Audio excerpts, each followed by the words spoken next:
దేశ రాజధాని జంతర్ మంతర్ వద్ద నిన్న విద్యార్థులపై జరిగినటువంటి దాడికి నిరసనగా భారత కమ్యూనిస్టు పార్టీ గుంటూరు నగర సమితి ఆధ్వర్యంలో ఈరోజు నిరసన కార్యక్రమాన్ని తెలియజేస్తా ఉన్నాం.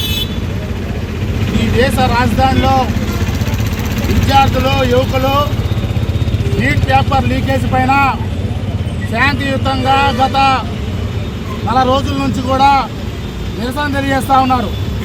వారు ఏమడుగుతూ ఉన్నారు? ఈ ప్రధానమంత్రి యొక్క లేకపోతే ఎన్డీఏ కూటమిలో ఉన్నటువంటి మంత్రులు ఎంపీల యొక్క ఆస్తులు అనడం లేదు.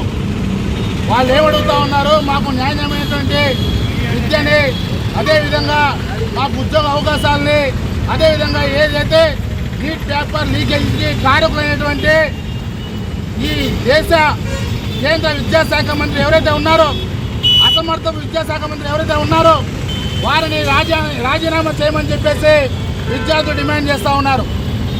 కానీ ఈ ప్రభుత్వం ఏం చేస్తూ ఉంది? ఏ మాత్రం కూడా వారి యొక్క డిమాండ్స్ను పట్టించుకోకుండా, వారు అడిగేటువంటి కోరికల్లో ఎంత మాత్రం న్యాయం ఉందో కనీసం ఆలోచన కూడా చేయకుండా వారిపైన దూరంగా దాడి చేయడం జరిగింది.